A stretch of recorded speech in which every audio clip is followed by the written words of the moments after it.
കരുവന്നൂർ കള്ളപ്പണ ഇടപാട് കേസിലെ 2 പ്രതികൾക്ക് ജാമ്യം അനുവദിച്ചതിനെതിരെ ഇഡി അപ്പീൽ നൽകും. പ്രതികൾക്ക് കഴിഞ്ഞ ദിവസം ജാമ്യം നൽകിയ ഹൈക്കോടതി ഉത്തരവിനെതിരെ അപ്പീൽ നൽകുവാനാണ് ഇഡിയുടെ തീരുമാനം. PR അരവിന്ദാക്ഷനും CK ജിൽസിനും ഇന്നലെയാണ് ഹൈക്കോടതി ജാമ്യം നൽകിയത്. ഇഡിക്കെതിരെ ഹൈക്കോടതിയിൽ പരാമർശമുണ്ടായിരുന്നു. PR അരവിന്ദാക്ഷനും CK ജിൽസും കുറ്റം ചെയ്തിട്ടില്ലെന്ന് കരുതാൻ മതിയായ കാരണങ്ങളുണ്ട്. ഈ സാഹചര്യത്തിലാണ് 2 പ്രതികൾക്കും ജാമ്യം നൽകുന്നതെന്നും ഹൈക്കോടതി ചൂണ്ടിക്കാട്ടി. ബന്ധപ്പെട്ട കുറ്റങ്ങളിൽ ഇഡി അന്വേഷണം പൂർത്തിയാക്കി കുറ്റപത്രം നൽകിയിട്ടില്ല. ഈ സാഹചര്യത്തിൽ വിചാരണ അടുത്ത കാലത്തൊന്നും തുടങ്ങാനുള്ള വിദൂര സാധ്യതയില്ല. 14 മാസത്തോളമായി 2 പേരും റിമാൻഡിൽ തുടരുകയാണ്. ഇരുവർക്കും ക്രിമിനൽ പശ്ചാത്തലമുള്ളതായി കണ്ടെത്താനായിട്ടില്ല. അതിനാൽ 2 പ്രതികൾക്കും ജാമ്യത്തിന് അർഹതയുണ്ടെന്നും ഹൈക്കോടതി വ്യക്തമാക്കി. PR അരവിന്ദാക്ഷനെ കരുവന്നൂർ ബാങ്കിൽ 2 അക്കൗണ്ടുകളിലായി 50 ലക്ഷത്തിന്റെ സ്ഥിര നിക്ഷേപമുണ്ടെന്നായിരുന്നു ഇഡിയുടെ കണ്ടെത്തൽ. കള്ളപ്പണ ഇടപാട് കേസിൽ അരവിന്ദാക്ഷനെ കൃത്യമായ പങ്കുണ്ടെന്നാണ് ഇഡി കോടതിയിൽ വാദിച്ചത്.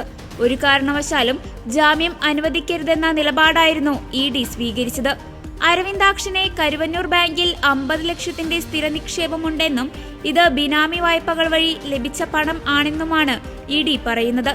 കേസിലെ മറ്റൊരു പ്രതിയായ കരുവന്നൂർ ബാങ്ക് മുൻ അക്കൗണ്ടന്റ് ജിൽസ് ലക്ഷക്കണക്കിന് രൂപയുടെ ഭൂമി വിൽപ്പന നടത്തിയിരുന്നുവെന്നും ഇഡി ആരോപിച്ചിരുന്നു. CPM-നെ ഹരാസ് ചെയ്യുക, അപ്പോൾ ഞങ്ങളെയൊക്കെ പ്രതി ചേർത്താനാണ് ഇവര് പരിപാടി തയ്യാറാക്കിയത്.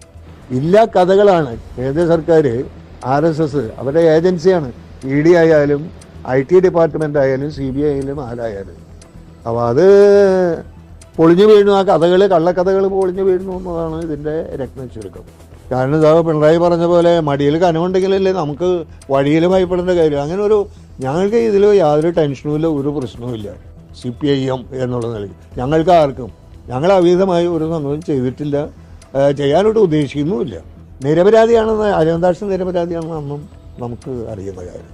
അയാളെ ഹരാസ് ചെയ്യുക, പാർട്ടി CPM ഇതിലൊക്കെ എന്തോ അവിഹിതമായിട്ടുള്ള വിഹിതം പറ്റുന്നവരാണ് പാർട്ടി. അങ്ങനെയൊക്കെ അതൊന്നും നടക്കണ കാര്യമല്ല.